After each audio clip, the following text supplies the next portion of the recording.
فساد اور خون ریزی ہوئی تھی۔ اس کے بعد اللہ تعالیٰ نے حضرت آدم علیہ السلام کو پیدا کیا۔ حضرت حوا علیہ السلام کو بھی پیدا کیا گیا تھا۔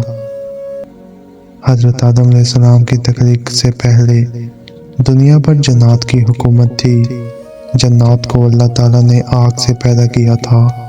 جنات کا ذکر قرآن مجید میں کئی جگہ کیا گیا ہے اور ان کا ایک خاص ماضی تھا۔ کچھ جنات اللہ کے حکم کے تابع تھے جبکہ بعض نے نافرمانی کی۔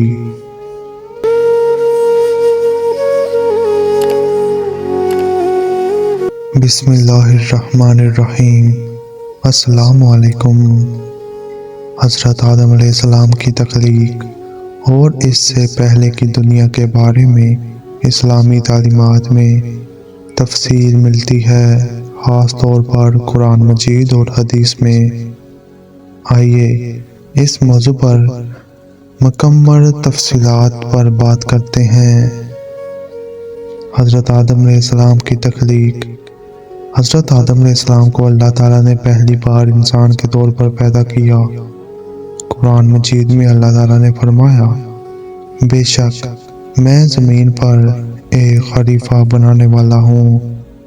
یہ آیت اس بات کی طرف اشارہ کرتی ہے کہ اللہ تعالیٰ نے حضرت آدم علیہ السلام کو زمین پر اپنا نائب یا خلیفہ مقرر کیا۔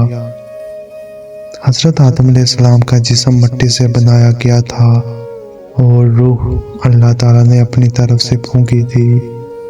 حضرت آدم کی تخلیق کے بعد اللہ تعالیٰ نے تمام فرشتوں کو سجدہ کرنے کا حکم دیا، لیکن ابلیس جو ایک جن تھا اس نے انکار کیا اور اس کی وجہ سے اسے جنت سے نکال دیا گیا۔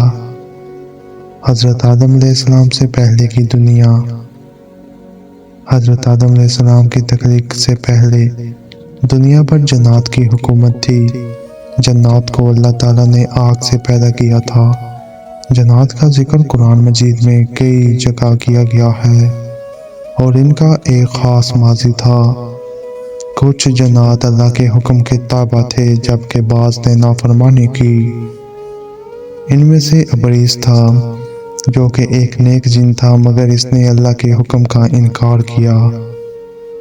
جنات کی دنیا کے بارے میں قرآن مجید میں کچھ واضح تفصیلات نہیں دی گئی، لیکن اس بات کا ذکر کیا گیا ہے کہ جنات کو زمین پر بھیجا گیا تھا اور وہ اس پر آباد تھے۔ ایک حدیث میں آتا ہے کہ جنات زمین پر آباد تھے اور اللہ تعالیٰ نے ان کے درمیان فساد پھیلنے کی وجہ سے ان پر عذاب بھی بھیجا۔ بہت زیادہ فساد اور خون ریزی ہوئی تھی۔ اس فساد کے بعد اللہ تعالیٰ نے حضرت آدم علیہ السلام کو پیدا کیا۔ حضرت آدم علیہ السلام کے آنے کے بعد اللہ تعالیٰ نے انسانوں کی نسل کا آغاز کیا۔ حضرت آدم کے ساتھ جنت میں ان کی بیوی حضرت حوا علیہ السلام کو بھی پیدا کیا گیا تھا۔ دونوں جنت میں رہتے تھے اور ان کو تمام جنتی نعمتیں دی گئی تھیں، لیکن ایک دن اللہ تعالیٰ نے ان سے درخت کا پھل نہ کھانے کا حکم دیا تھا، لیکن شیطان ابلیس نے ان دونوں کو بہکایا اور وہ درخت کا پھل کھا بیٹھے، جس کے بعد اللہ تعالیٰ نے دونوں کو جنت سے نکال کر زمین پر بھیج دیا۔ یہ واقعہ انسانوں کے لیے سبق آموز ہے اور اللہ کی فرما برداری کی اہمیت کو ظاہر کرتا ہے۔ حضرت آدم علیہ السلام کو زمین پر بھیجا گیا تاکہ وہ انسانوں کے نبی بنے اور انسانوں کو اللہ کی ہدایت دیں۔ حضرت آدم علیہ السلام اور انسانوں کا آغاز۔